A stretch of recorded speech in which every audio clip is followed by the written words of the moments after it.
psicanálise é radicalmente nova e radicalmente diferente. No entanto, ela nasce dentro do final do século XIX com muitos problemas. Ela tem certos sintomas de parto.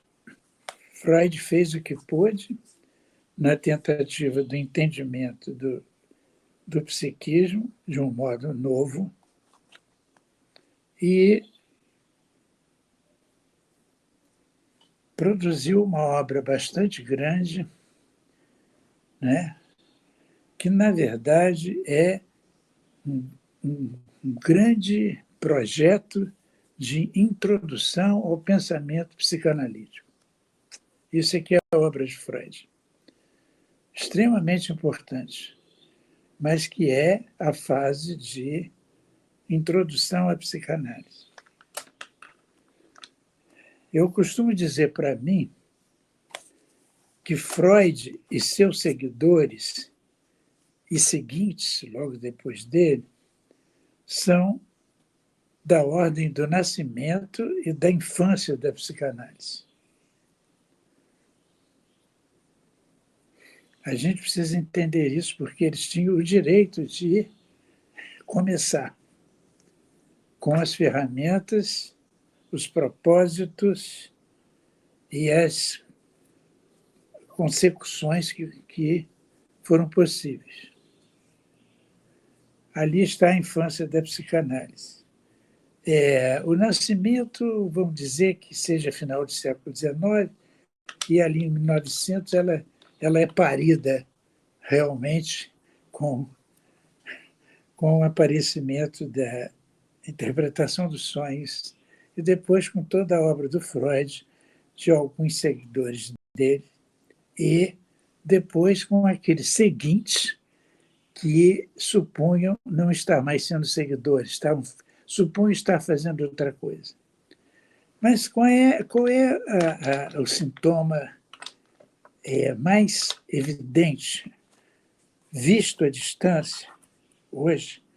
Qual é o sintoma mais evidente desse nascimento e dessa infância da psicanálise? É que as teorias foram se formando a partir da análise pessoal de cada autor. A chave mestra de cada teoria psicanalítica, forjada no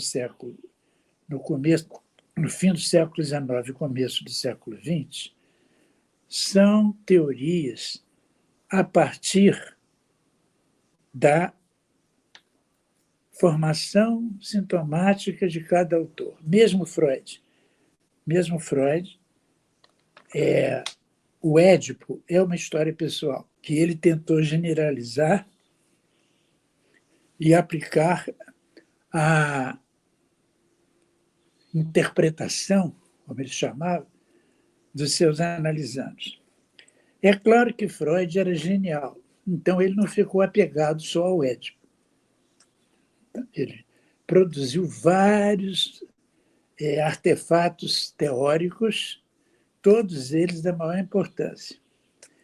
Mas eu continuo a insistir que ali era a infância da psicanálise, que ela estava extremamente conteudizada. Alguns alunos de Freud, é o caso de dizer, que se rebelaram contra a posição de Freud, ou que quiseram emular com ele, ou inveja dele, ou na inveja dele, produziram teorias novas, supostamente novas. Como é o caso do Adler, como é o caso de vários autores que estão em volta do Freud, até aqueles que eram próximos, como o Ferenczi, etc., etc. Em último caso, o caso do Jung. Quando você hoje olha para a obra dessas pessoas, você verifica que é a repetição do mesmo sintoma. cada um queria pegar a sua análise, a descoberta da sua formação sintomática e fazer disso uma teoria da psicanálise. Eles não tinham nem o talento nem a grandeza do Freud, que, apesar de ter feito isso, foi capaz de acrescentar enormemente o processo. Não, são teorias muito pobres, porque são teorias de caso. Não é que aqueles casos não sejam possíveis, mas são apenas casos capazes de serem repetidos, né, na história das pessoas. Não é uma teoria abrangente. Tem teoria do complexo de inferioridade, isso é uma bobagem. E é possível você encontrar em análise complexos de inferioridade, mas isso não faz uma teoria da psicanálise. É possível você encontrar traumas de nascimento, como no Otto Rank. É possível você encontrar, mas isso não faz uma teoria da psicanálise. Isso faz um caso. E por aí vai. Jung deu para trás. Ele não entendeu, talvez, o processo cada vez mais abstraente do projeto de Freud, tá? E deu para trás. E fez uma, como ele mesmo chamou, uma psicologia de fatos psíquicos. Foi o que ele produziu. Aquilo não é psicanálise. E ele parou de chamar de psicanálise e passou a chamar de psicologia analítica, sei lá por quê. Mas, na verdade, é uma obra importante? Aquilo tudo existe? Existe. Mas aquilo é uma psicologia. Aquilo é uma psicologia de fenômenos psíquicos que acontecem às pessoas. Não tem um processo de abstração como tem em Freud. Muito bem. Isso durou, teve seguidores que foram capazes, dentro do processo freudiano, até levantar certas construções sintomáticas importantes, como o caso de Melanie Klein e muitos outros.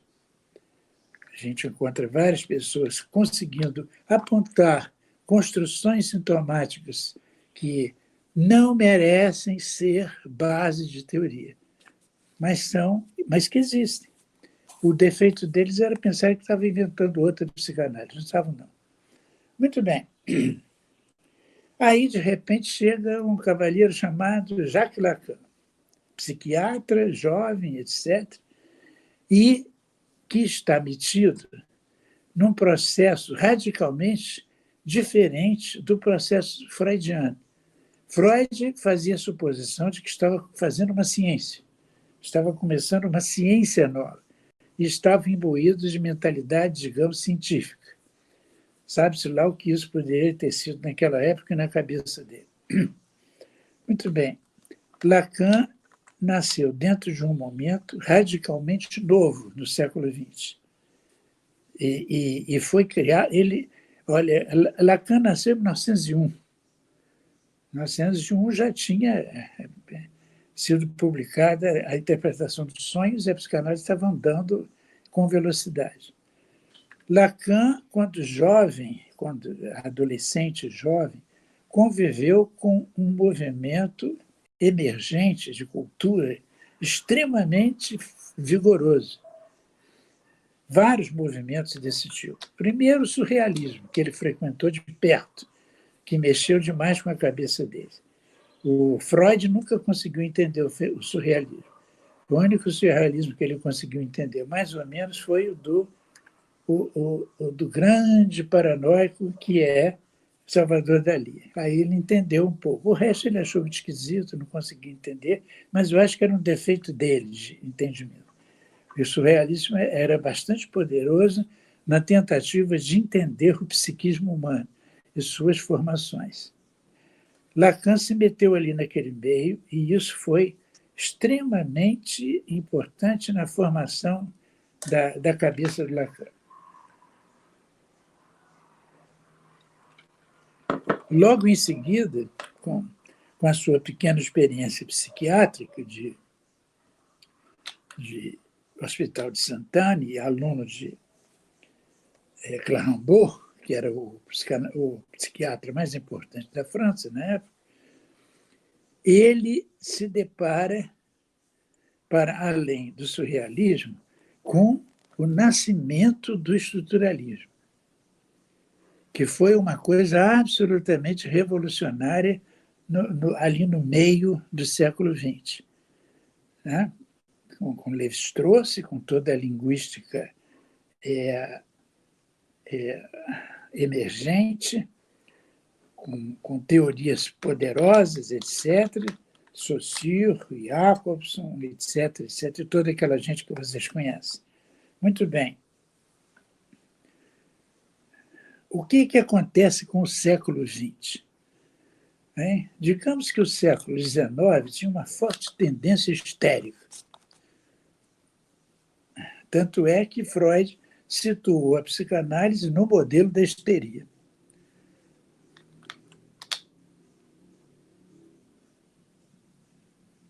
O que acontece com a chegada do século XX e seu desenvolvimento, sobretudo lá para a metade do século, não precisa nem chegar na metade do século, 1918, 1920, por ali, entende? O século XX adota a paranoia como modelo.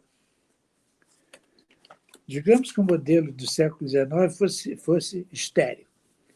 O modelo reinante no século XX é absolutamente paranoico, é um modelo psicótico.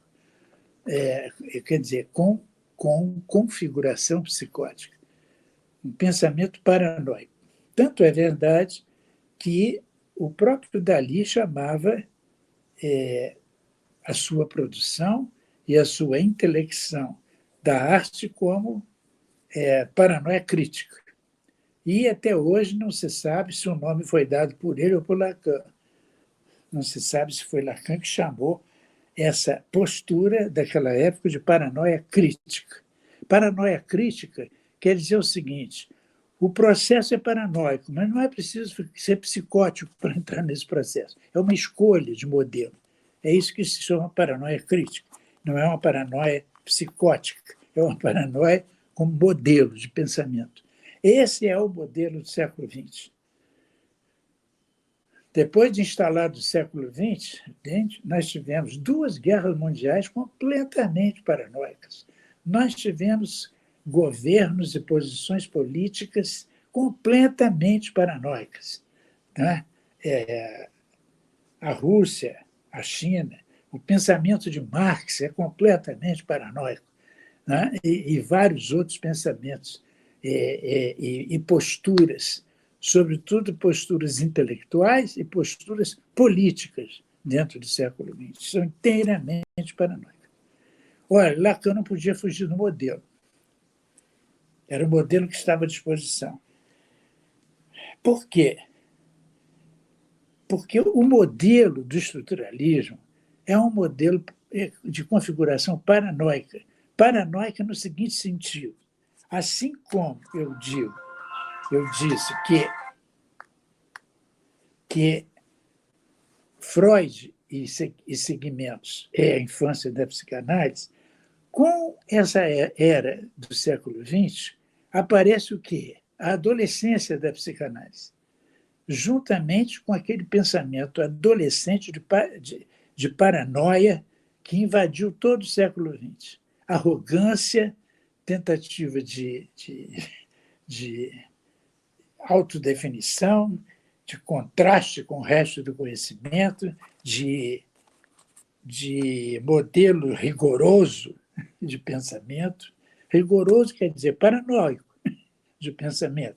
Cada ciência querendo se definir com toda clareza, em distinção das outras, entende? E a psicanálise não ficou atrás. Lacan entrou no mesmo modelo paranoico do século XX e quis fazer uma psicanálise adolescente, com todos os trejeitos dos adolescentes, fazendo birra, fazendo uma teoria absolutamente rigorosa e precisa, ultracientífica, etc. Ele, para isso, se envolveu imediatamente com o estruturalismo e com a linguística. E criou uma psicanálise extremamente inteligente, extremamente complexa, etc., a partir desse modelo. E o modelo foi esse. Rendeu muitos frutos. É claro que Lacan não era estúpido. Então, havia, dentro da perspectiva dele, uma crítica desse modelo o tempo todo. E ele ficava em idas e vindas para dar conta dessa postura do século XX de vocação paranoica. Tanto é que o grande feito de Lacan foi ter descoberto a estrutura da paranoica dentro do processo que ele frequentava. E deu o nome de foraclusão de um certo significante que ele chamava de nome de pai. Muito bem, nome do pai. Lacan desenvolveu isso até as últimas consequências. Isso fracassou na mão dele mesmo. Ele passou para outras construções, adotou a topologia, se enrascou de toda maneira em nós, borromianos e consequentes, etc., e fez essa obra monumental que é inteiramente de acordo com a mentalidade adolescente paranoica do século XX. É o que se pôde fazer. Terminou essa fase, claro, que deixando restos. Ainda hoje nós temos restos, entende? A esteira dos restos na história do conhecimento, nos movimentos políticos, nos movimentos da psicanálise, o resto está aí funcionando. Mas chegou a hora de acabar com essa adolescência, com essa paranoia. Foi no entendimento disso que eu tentei outra coisa que me parecia mais compatível com a nossa época. Era preciso acabar com essa adolescência e entrar na idade adulta da psicanálise. Ou seja, que ela fosse o mais abstrata possível.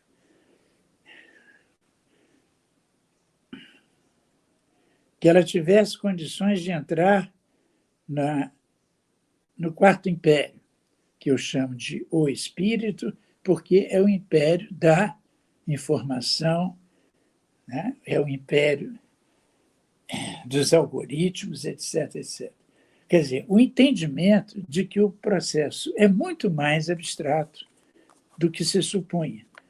Falar até em sujeito é conteúdo demais. Falar em objeto é anedótico demais. Falar em interpretação, termo que veio desde Freud, também é anedótico e é um erro, porque não tem interpretação coisa nenhuma. O psicanálise nunca fez interpretação nenhuma. Hoje em dia, até as ciências do cérebro começam a descobrir que, em todos os processos ditos terapêuticos do psiquismo, inclusive na psicanálise, a intervenção do chamado terapeuta simplesmente enfia um processo novo na mente do cliente, na mente do paciente. Não está interpretando o que lá está. E isso parece comparecer até em exames clínicos de alta tecnologia. Muito bem. Vocês vejam que a minha tentativa foi depois de lutar longamente com todos esses procedimentos do século XX, foi de procurar, compatível com o nosso momento, com a nossa época, uma teoria e uma prática psicanalítica contemporânea. Para isso, foi preciso abandonar todo o anedótico do passado e tomar as ferramentas do momento, não importa se elas são erradas, no sentido que foram as outras.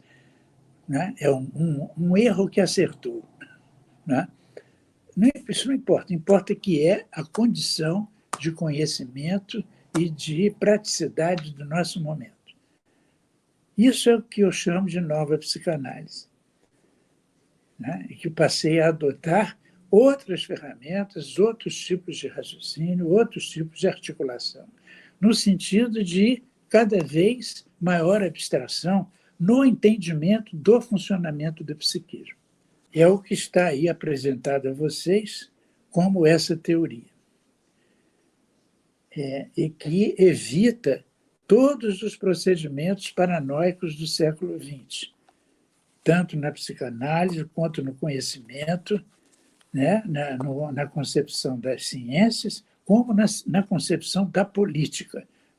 A política que herdamos do século XX, as teorias políticas e as práticas políticas, são inteiramente paranoicas. Nós teríamos que forjar a nossa. Eu faço a suposição que não há discurso mais competente para forjar essa nova posição política do que o discurso da psicanálise, tal como ele se apresenta hoje. Eu faço essa suposição. Bom, no que eu faço essa operação custosíssima, trabalhosíssima que me foi,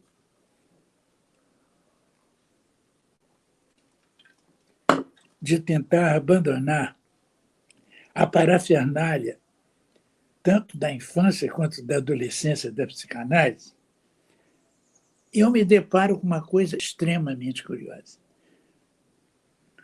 Em todas as pesquisas que eu fiz, leituras, etc., dentro da cultura do mundo, eu começo a perceber que, mais do que qualquer tentativa de ciência do psiquismo, mais do que psiquiatria, do que psicanálise século XIX, século XX, mais do que todas as psicologias que se forjaram, é claro que com vários acertos, etc., nenhum pensamento foi mais longe na tentativa de entendimento do funcionamento do psiquismo do que a tentativa desses que eu chamo de os místicos na história da humanidade. Por que a gente não percebeu isso há mais tempo? Porque esses místicos são de eras de dominação religiosa fortíssima, tanto no Oriente quanto no Ocidente. Então, isso nasceu numa mistura bastante suja com pensamentos religiosos. No entanto, o pensamento místico está lá, independente do pensamento religioso. E eu já chamei a atenção de vocês para o fato de que isso é no Oriente e no Ocidente. Né? Eu não estou falando dos religiosos e dos discursos das religiões. Eu estou falando de, no seio mesmo desses movimentos, apareceu sempre um procedimento místico, que é uma tentativa, dentro dos recursos que cada um tinha no seu tempo, no seu espaço geográfico, os recursos que eles tinham para tentar ir ao ápice do funcionamento do psiquismo. E foram mais longe do que todos os aparelhos anteriores. Foram, sim, mais do que a psicanálise mesmo. Nós temos no Ocidente, misturado com o horror do cristianismo, sobretudo da Igreja Católica, né? Nós temos uma quantidade enorme de operações e pensamentos místicos, todos eles, de algum modo, mesmo que estejam mais ou menos aprisionados à obrigação da Igreja Católica, todos eles apontam para o mesmo lugar. Alguns com uma eficiência e uma precisão superior de todos os outros, como é o caso, por exemplo, do Meister Eckhart e os seus seguidores mais perto, ali do que se chama a mística renana. E eu descubro que procurando por essas tentativas de exposição do psiquismo, mesmo nós indo lá no Ocidente ao pensamento grego, que supostamente é onde nasceu a filosofia, Lacan tenta discernir no comportamento de Sócrates a posição do analista. Ele deixou isso claro no seminário em que ele fala do Banquete de Platão, onde Sócrates comparece, segundo ele, como um verdadeiro analista das formações esquisitas, dos tesões do Alcibiades, né? Lacan aponta para isso. Mas quando eu penso em todas as formações que eu conheço da Grécia Antiga, existe uma formação apresentada, mesmo dentro do texto do Sófocles a respeito da mitologia do Édipo, existe um personagem que é a configuração do analista. Quem é esse personagem? É Tiresias. Olha só. Então, nós vamos ver que há não apenas a confluência da mística oriental, o Zen, não estou falando do Zen budismo, estou falando do Zen, que compareceu primeiro com essa independência, com a autêntica e verdadeiramente explícita mística cristã. Há uma confluência. E com a psicanálise, pelo menos hoje, mas também a mística grega, por detrás e acima da sua parafernália desejante, com a figura de Tiresias. Tiresias, que eu te chamaria de o trans. Tiresias é o trans, que, abandonando o olhar por causa da cegueira de seus olhos, conseguiu ver para além das negações e das oposições. Nós vamos encontrar em Tiresias a mitologia do revirão e a consequência clarividência do poeta em relação à sua indiferenciação na consideração do mundo. Por isso, ele é o único que consegue perceber tudo o que estava acontecendo em volta do Édipo. Porque ele era um ser trans. Eu digo ser trans porque a mitologia diz que ele era homem, virou mulher, depois virou homem de novo, ou seja, ele era trans. Nós vamos encontrar também, por incrível que pareça, na própria Roma, com toda a sua caretice, nós vamos encontrar um poeta romano chamado Ovídio, que, no entendimento de toda a história da humanidade, ele a concebe como metamorfoses, como transformações. Ou seja, isso estava aí à disposição e nunca foi tomado desse modo, pelo menos não pela psicanálise. Eu estou recuperando essas experiências psíquicas, sejam gregas, romanas, medievais, orientais, sejam quais forem que tenham comparecido na literatura do mundo, para concebê-las como as experiências que foram mais longe no trato do psiquismo humano. Se nós conseguirmos separar essa experiência do contexto religioso em que elas foram produzidas, nós vamos entender qual é o caminho da psicanálise no século XXI.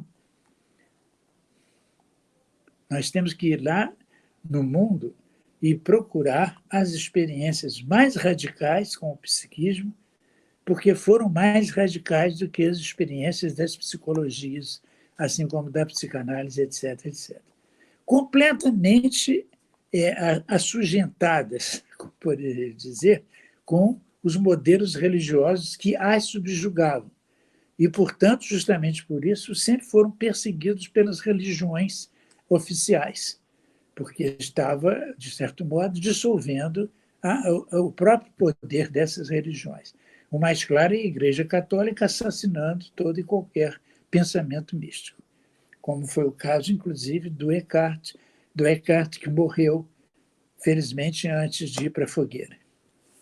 A fase adulta da psicanálise fica um ponto acima das oposições.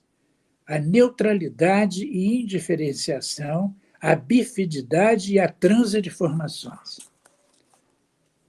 Isso é a abstração que se pode auferir da consideração desses pensadores do passado que foram ao máximo da experiência psíquica. Isso vai intervir no futuro, porque o momento presente ainda é completamente estacionário nas formações do século XX. Pelo contrário, estamos dando para trás, até batermos com a cara na parede e voltarmos a andar para frente. Estamos completamente ainda compromissados com todo o bobajal do século XX, com toda a paranoia do século XX. E é uma pena que não tenhamos ainda um processo rápido de entendimento disso para a produção de conhecimento novo, de política nova, de consideração da espécie de maneira nova, etc., etc.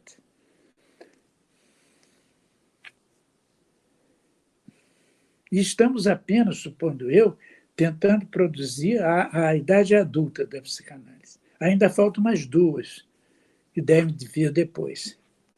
Ainda falta a idade madura e a idade vetusta. A psicanálise só será sábia quando ficar velha. Ela precisa crescer muito aí durante mais uns séculos. Então, eu estou mostrando esse caminho todo no sentido de que nós estamos no processo da vanguarda. Não adianta os teóricos da história ou da comunicação dizerem que acabaram os vanguardas. Vanguarda não acaba nunca. Vanguarda é um termo militar que quer dizer aqueles que vão na frente. Não acaba nunca. Não existe esse negócio de fim de vanguarda. Sempre, em todo e qualquer momento, vai aparecer um pequeno conjunto de pessoas que está adiantado. O resto precisa vir atrás para ver se ganha a batalha toda. O que me importa mais em tudo isso é como a gente poder fazer a transmissão, sobretudo para os mais jovens, do falecimento radical de todo esse processo antigo e a necessidade de estarmos entre aqueles que estão tentando produzir o novo, em todas as áreas. Repetir os movimentos do passado é fracasso. Todos fracassarão. Estamos no momento de ter que inventar, a partir de uma postura radicalmente nova, todos os procedimentos daqui para frente. De conhecimento, de comportamento, de política, de processos de vida, de modos de habitação, tudo tem que ser revisto. Parem de olhar para trás e de comprar as bugigangas do século XX, ou vão fracassar. Para você reinventar a nossa história para frente, para o futuro, não tem pensamento mais importante do que o da psicanálise. Por quê? Porque ele pode ensinar a suspender, ou pelo menos neutralizar a sua sintomática. E pensar para além de todas as sintomáticas em vigor até o final do século XX. Sim. É isso que é procedimento de indiferenciação. Não é a tolice que pensa que é ficar indiferente diante do mundo. Isso não é indiferença, é a absoluta participação com tudo que há, até descobrir os funcionamentos e produzir movimentos novos.